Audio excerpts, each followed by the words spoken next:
Hey, everybody.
I see some folks coming on. Hi. Go ahead and share it. I'm going to try to put it on many platforms as I can. Please go ahead, share it with your friends, people you know who can benefit from what we're going to talk about. Share, like, comment, all of that good stuff.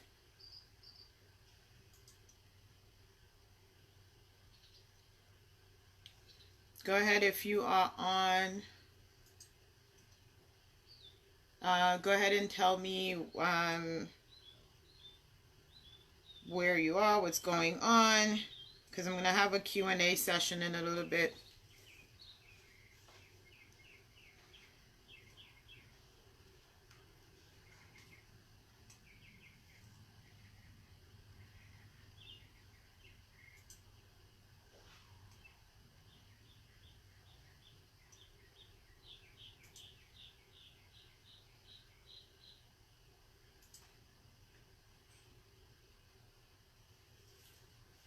Hi, Olivia.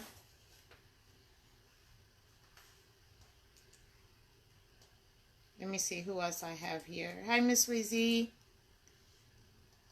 So go ahead and share it with everybody.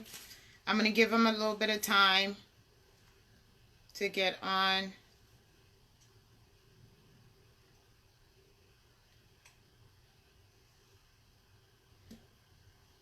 Put it on mine.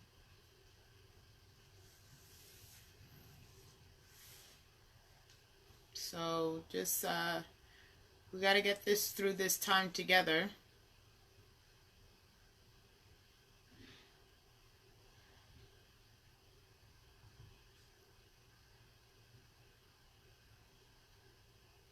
How's everybody doing? Just give me a thumbs up. Let me know what's going on with you.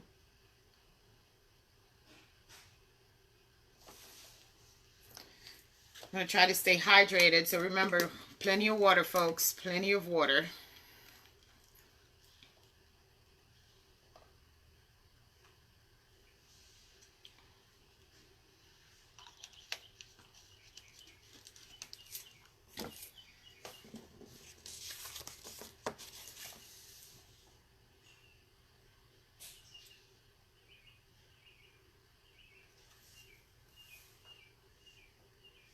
So, I don't know. I think I have 6 people here. I'm going to be mindful of the time. I don't want to take too much of the time. So I'm just going to give them a few more minutes.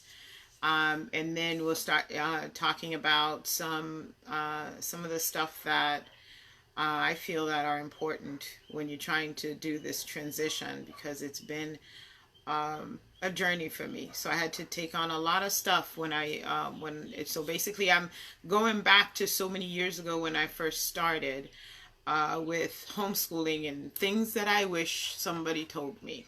So it's going to be one of those kind of tips and stuff tonight, just so that to kind of ease some of the angst and the anxiety of all the stuff that have been put on parents in the last couple of days. So please share it, because I'm sure somebody is trying to say, okay, how do I even get started?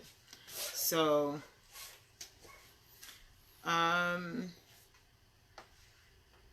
hope everybody is okay. So this technology is not necessarily my cup of tea, but we're making it work. We're doing it. This time is the times that we're living in is pushing us through new paradigms, new shifts, new everything. So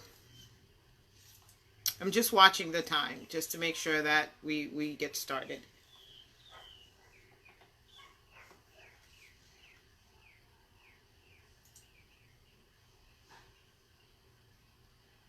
Hi, Sammy. How are ya?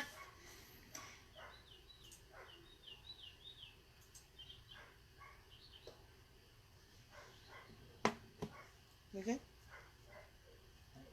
Okay. All right. So I'm gonna start. How to homeschool like a pro during the coronavirus. I call it a shut-in. If you grew up in church, you knew what a shut-in is. You're not going anywhere. So we're going to do this, and we're going to do it as a community, and we're going to do it together. Because there's a lot of anxiety. There's a lot of, I don't even know where to start. And like I said, one of the reasons why I was like, okay, I got to get online, because a lot of my friends were kind of texting in the background, emailing, calling, saying, okay, girl, I know you did it for so many years. I'm pulling my hair out. How do I even start this thing? The homework, the packets, if they got packets, are confusing. They don't even know where to start, how much time they need to devote. And the caveat, they still had to work from home. And that is probably the challenge. And this is not to knock any homeschooler, because that calling, because I call it a calling to homeschool your children, that calling in and of itself is heavy. But when you were kind of like faced with what I was facing at the time, as far as homeschooling, keeping my job as a college professor, and also making sure that I didn't lose sight of myself, because I wanted to finish my doctoral degree. I wanted to make sure that I was taking care of me while I was taking care of everyone. It sounded crazy. It felt crazy. But I had to develop a system for myself in order for me to keep all the balls in the air and made sure that everybody was doing okay and I was doing okay. So people, I would tell people, oh, this is what I'm doing. This is what I'm doing. And they would think it was crazy.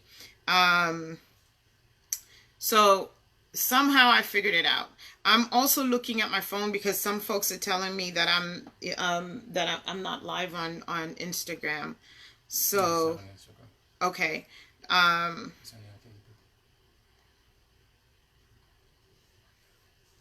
gonna try to also just kind of post on IG that I need them to go onto our Facebook page, because this technology sort of took me by surprise.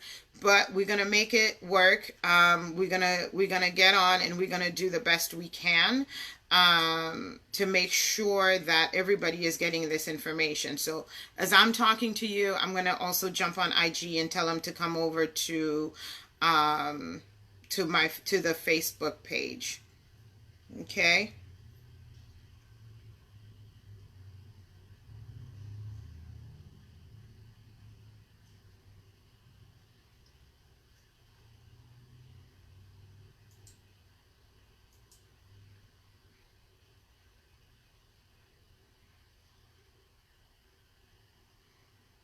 So, I'm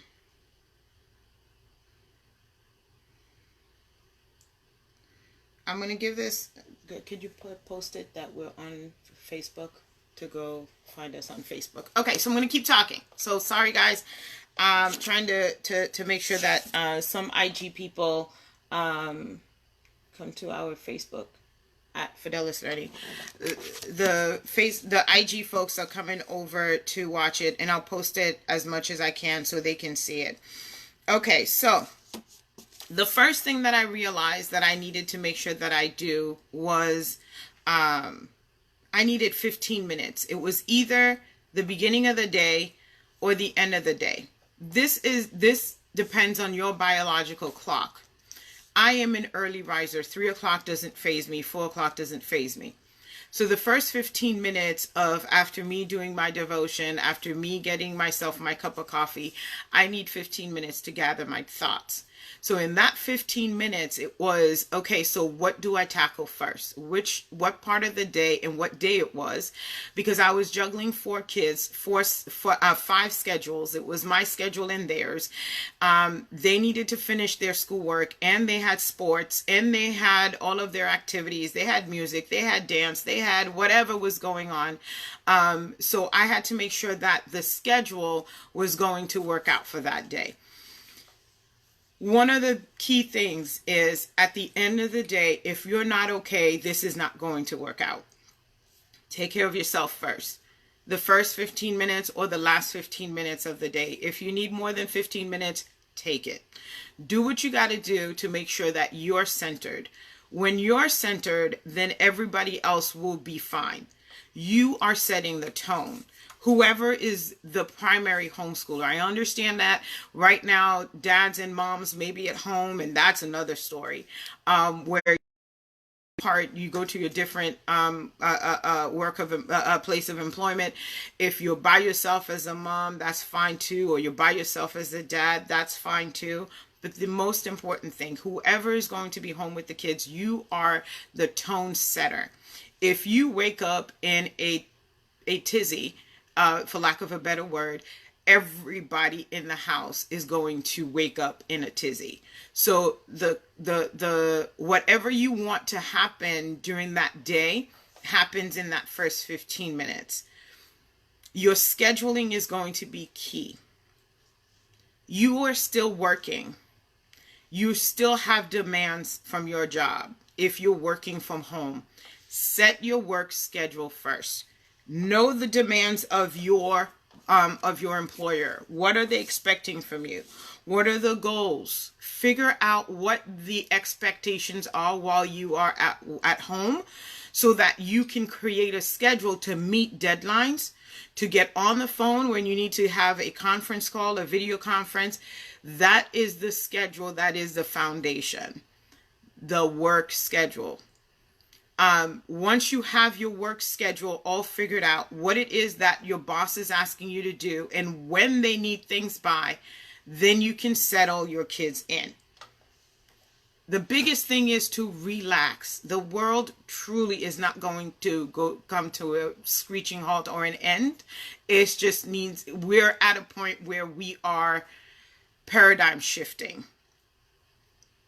Understand the biggest thing. You are the center of it all. Once you ground yourself, everybody else will be grounded. You can't really take care of your kids if you're worrying about deadlines of your job.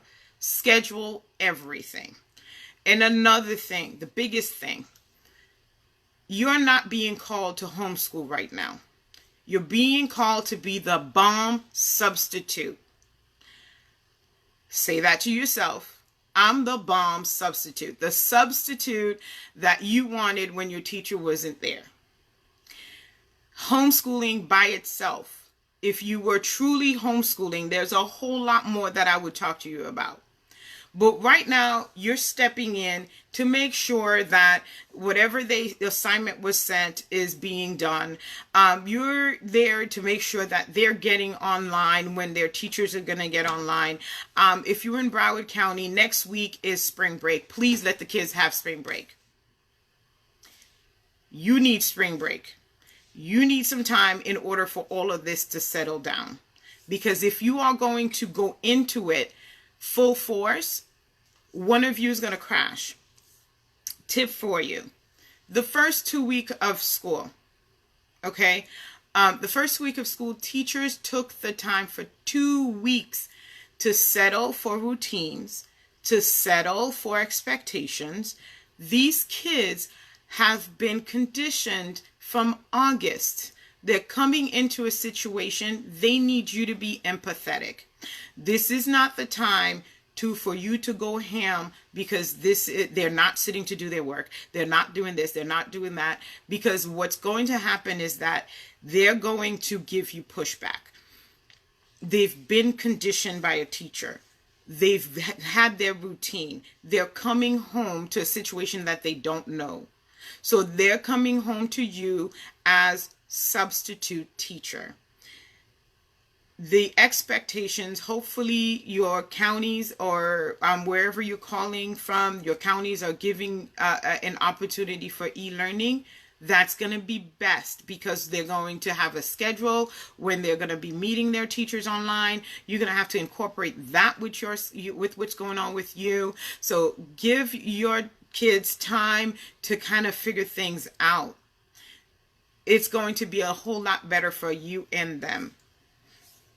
They're stressed as well. This is new for them as well. As much as you want things to kind of go smooth, we're all in it together. So scheduling, like I said, is a big deal.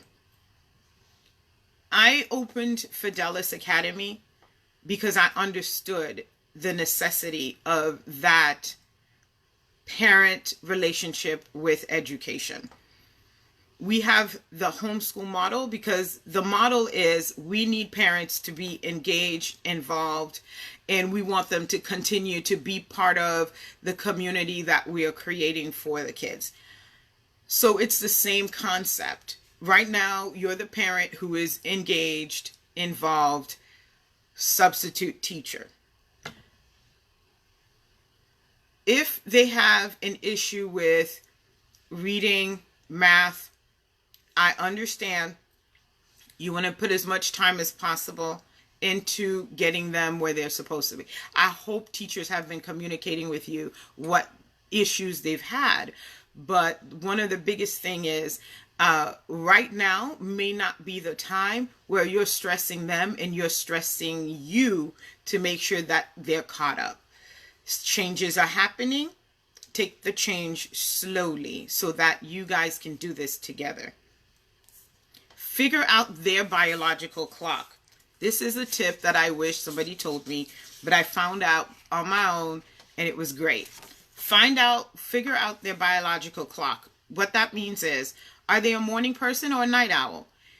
If they're a morning person, now some educators maybe on here will totally say no, definitely not. But what I believe that is going to work and help you get through this is this. If they are night owls, that means that their brain kicks in at a particular time. That's the time you need them to sit down and do their work. If it is at 7 o'clock at night, let them do their work at 7 o'clock at night. If it is early in the morning, they're early birds, let them do their work at that time. What's going to happen is that you're not fighting their clock. This is a different time. Homeschoolers unschool their children. New folks who don't know that, you guys are trying to keep the same school schedule. We don't even know when we're going back. So you need to figure out a schedule that's going to work for you in this time. They will adapt. Once they tell us when we're going back to school, then we could start the whole bedtime routine, blah, blah, blah, blah, blah, blah, blah, to get them back on that routine. But right now, you need to figure out what routine is going to work for your home right here, right now. Their biological clock, if they're a night owl, 9 o'clock doesn't bother them, 10 o'clock doesn't bother them, please give them their work at that time so that you can have some time for you. If they're morning kids, they have no problem waking up at 5, 6 o'clock in the morning, give them the work at that time. So biological clock, make it work for you. If you have little ones mixed with older ones, this is where you have the older ones help the little ones while you're trying to get your work done. Your work at the end of the day, needs to survive this as well. So you need to balance what fights to fight. Pick your battles. A lot of homeschoolers, they figure out the level of cleanliness. If you are a clean freak, you may have to clean at night. You may have to clean throughout the day. You may have to clean first thing in the morning. Whatever. But make it that you're not driving yourself nuts. You need to incorporate the kids as well into the new routine. Whatever is going to work for you. I'm not going to come into your home to tell you, do this, do that. But the biggest thing is, how do you make it work? If your child is not, if your child is not a morning person, like I said, use nighttime. If you've already give them activities throughout the day, let them sleep. Let them sleep. Like I said, go back to the routine when we find out we're going to go back to school, when that schedule has to start again. Typically parents, even in the summertime, they will drop off at camp. They'll drop off at Nana's. They'll drop off. You keep going. But now nobody is able to go anywhere. So use, like I said, I'm going to keep saying it because you're fighting against the grain. If you're waking them up, if they used to wake up at 6 and you're still waking them up at 6, if they used to wake up at 8 and you're still waking them up at 8, and they're grouchy and they don't want to see you and they don't want to talk to you, let them sleep. They're not going anywhere. You're not going anywhere.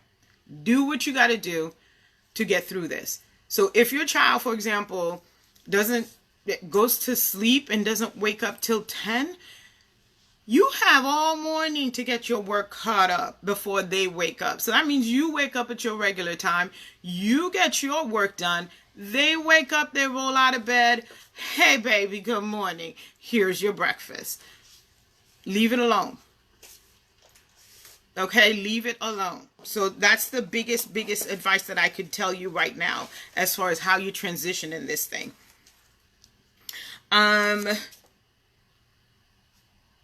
Start sending communications. When teachers start sending communication about when they'll go live, because the biggest thing, like for us at Fidelis, is that we're going to have schedules for our kids to go live. The way that our school is that they have pods. So based on where they are academically, they're going to have group class and then they're going to have their pods. So we're going to continue the same model that we have at the school. So they're going to have different times they meet online with their teachers. So when that schedule comes out, then my kids will be scheduled to come online. When they do the work that their teachers assign them to do is going to be up to their parents.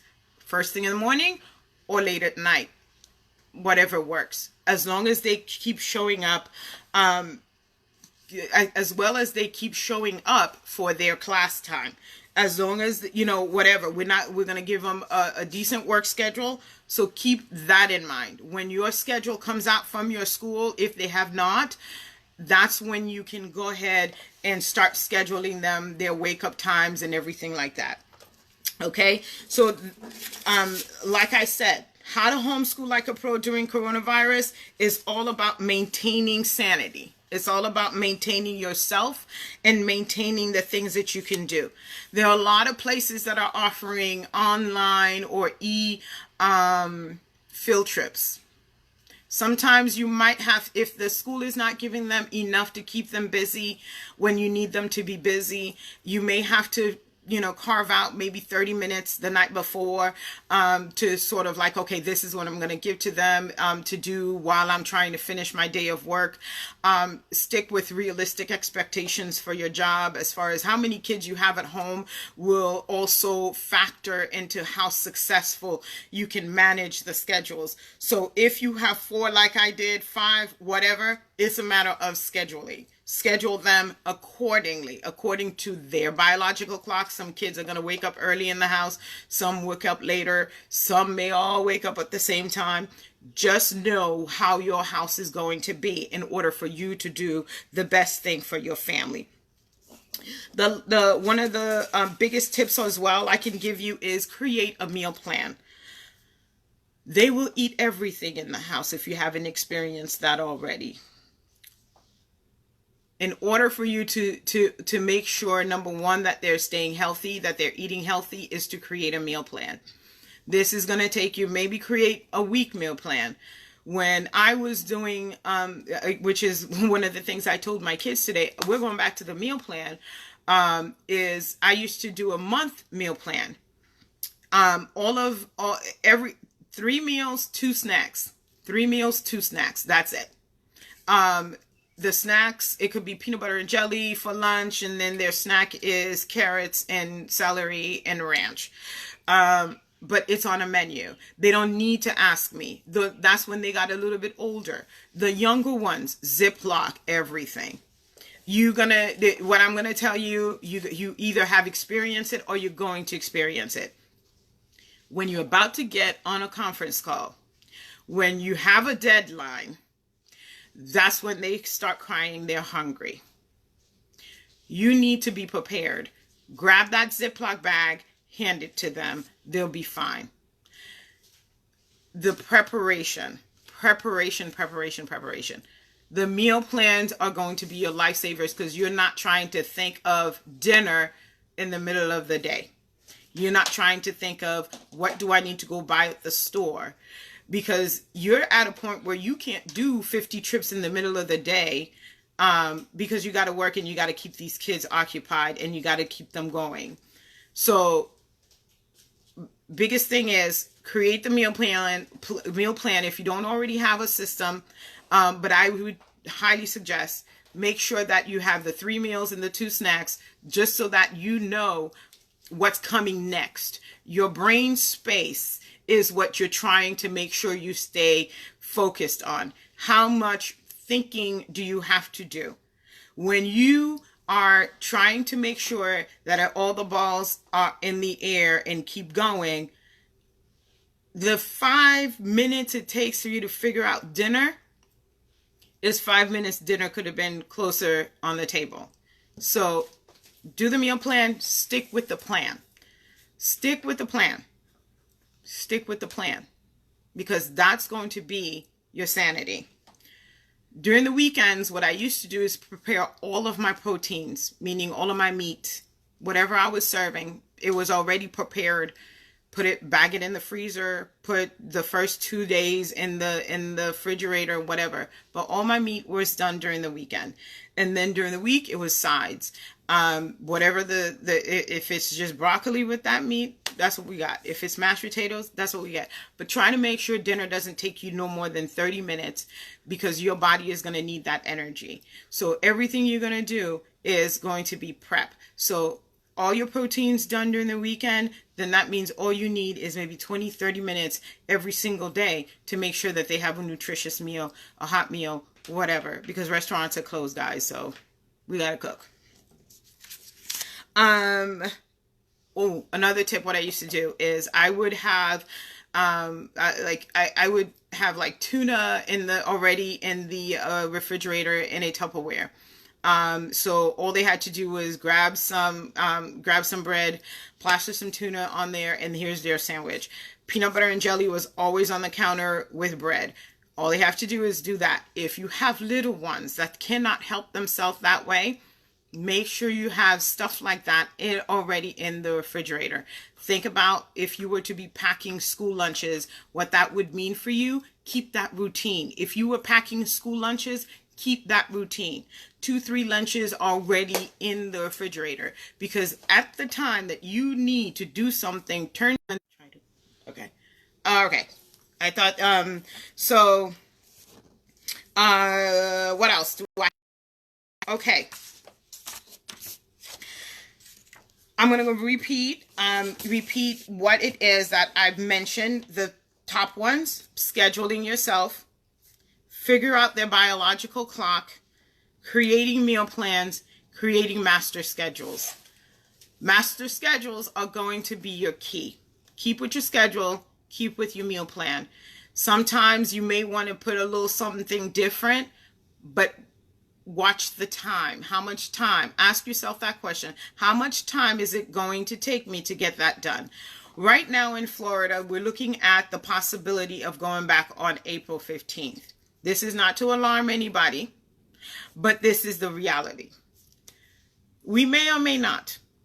So if you get into a routine right now, I know some of you guys are flipping. Don't flip, because we don't know. Everybody is being asked to be fluid. That's the new word. We're being fluid with this situation. So if it is after April 15, you're going to need this in order to keep going. Okay? So stay fluid, but stick with a routine so that you can get through this. We are here for you. I'm here for you. There's a reason why I went through this. One of the reasons I know for sure is that I was able to open Fidelis Academy, knowing that these are the steps that it takes in order to educate a child well. We were able to seamlessly bring our students all of their onto platforms, and we're fully operational online. We're going to go live with the kids on the 30th after their spring break. Just because we have adopted this fluid type of situation at the school. Teachers are fluid, students are fluid, parents are fluid. It was no big deal for our operation. What I'm hoping for you is that the same thing happens with your school system. If you have little ones where they were in daycare or childcare, if they're younger than 4, a lot of this will also apply to you. But like I said, all the things that you would ask an older one to do, you're going to need to carve out a good 45 minutes to an hour to just do this kind of prep. The prep is what's going to get you through. The communicating of how tense the household is or how chill you are. Remember, you're a sub and you want to be the coolest, the bomb sub ever. You're a substitute teacher. I'm going to let that sink in for a second, because if we were talking about you truly homeschooling, this talk would be different. I would give you tips on how to put a lesson plan together. I would don't do that to yourself. It's not that I'm saying you're not capable. God knows. If you fully put yourself to homeschooling, anybody can, if you really want to do it. But what I'm trying to tell you, this is not the time, because we are faced with very difficult situations. None of you guys, if you were not homeschooling before, was thinking you were going to be a quote unquote homeschooler. You were thinking life was as usual. January 1st, 2020, we're going to do, this is part of we're going to do this. Coronavirus has started.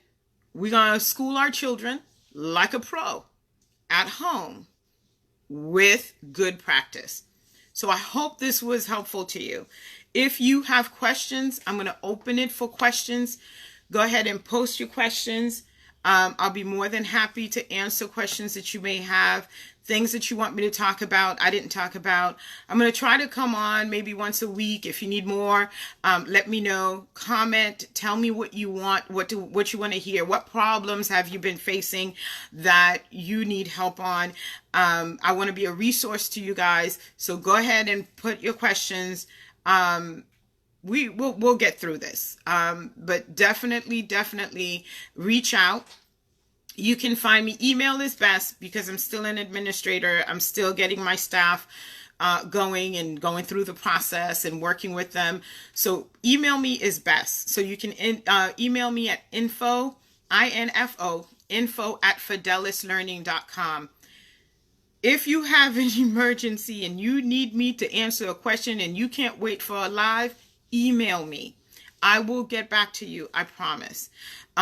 Share with your friends. Share this video. You guys can go on to our webpage at fidelislearning.com.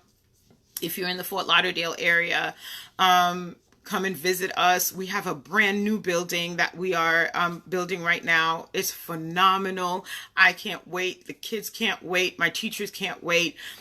So we sort of was before our time at Fidelis, because we kind of got into this routine without knowing that this was coming. So forever, I believe our education system is going to change, because somehow they found out we could do things that they said we couldn't do. They found funding for things they said they couldn't do. So we're hoping that there is a silver lining with all of this that is going on, so that our education systems are meeting the needs of our current generation. So I pray for all of my public school teachers. They got a task that I wouldn't want. Definitely, I'm here for you. And I have a question. How do you handle multiple grade levels? What is in a classroom of 4th and 5th graders in elementary school, and somehow my teacher made it work? What did you do? Okay, so how do you handle multiple grade levels? What is it that they're asking them to do? Do they have packets? Are they going online? What is it that multiple grade levels, when you're saying, are you homeschooling them or are you subbing? Whatever the work the teacher is asking them to do is what you do. Multiple grades is not like when I'm homeschooling my children, there's multiple grades. What I used to do, which is one of the bases for Fidelis, is that we don't have grades. They're multi-levels. So what I used to do at home is that they're sitting at the table and I'm going around the table and I'm allowing them to do their work, their particular work, what I had assigned to them. So they're very much responsible for going to the next thing. And that took training. That's why I said this is not the same thing.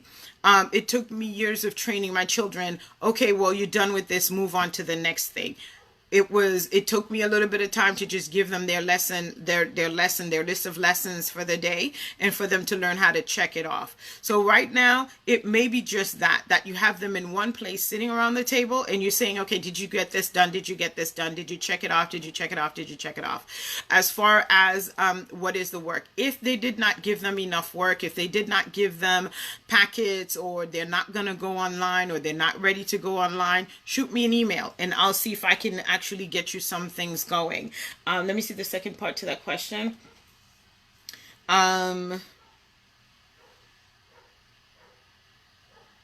Okay, so I think I answered pretty much that question. So what else is going on in terms of the elementary schools? See if, a lot of the planning that they're doing right now. I know Broward County is doing its best down here to make sure that kids are going to be able to go online, and the e-learning. They may have the content they need, but there's a ton of free things being offered right now. So take advantage of those things. Again, put about an hour, for them to do certain things, assign them certain things into the routine. But the best thing is know that you're being asked to do something that you've never walked before. You weren't prepared. You got dropped in this. So it's a matter of, where do I go and how do I ease them and ease myself, keep everything that I have going, and then get them going.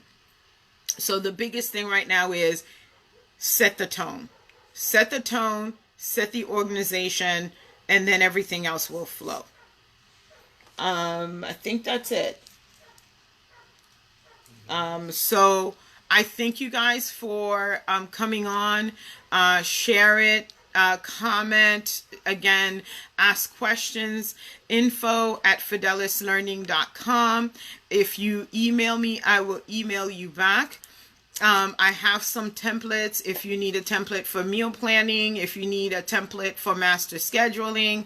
I did a ton of templates. I still have them. I could email them to you. So shoot me an email if you want it. If you have a system going and it's working for you, keep it up. I'll do as many lives as I can to help through this time.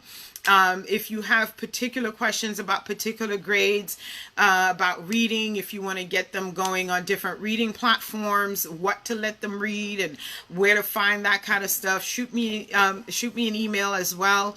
I'm going to try to come on next week. If you give me topics to discuss, I will do my best to get you the answer. If I don't know it, trust me, I will find you the answer. I'll see if I can get some experts to come on with me and kind of join us and get the conversation going. But remember, keep your schedule going, keep your meal plan going, keep yourself going by taking care of yourself. If you got to do home exercise, whatever it is that you have to do, take care of yourself. You are the tone setters. If you are going to be chaotic, your entire surrounding is going to be chaotic. You're the tone setter. Set the tone, everyone will follow. Don't fuss. They're getting used to it as well. They're getting used to being home as well. This is not easy for them either. Be empathetic, help them get through it, because we got to, as a community, get out of this situation. Figure out your biological clock and their biological clock. Work with that clock. When we know when we're going back, and switch them into school mode. Remember, I told you, teachers took 2 weeks to get them into a routine in the beginning of the year since August. Homeschoolers, when we started, we took months, to tell you the truth. We took months to get them into a routine.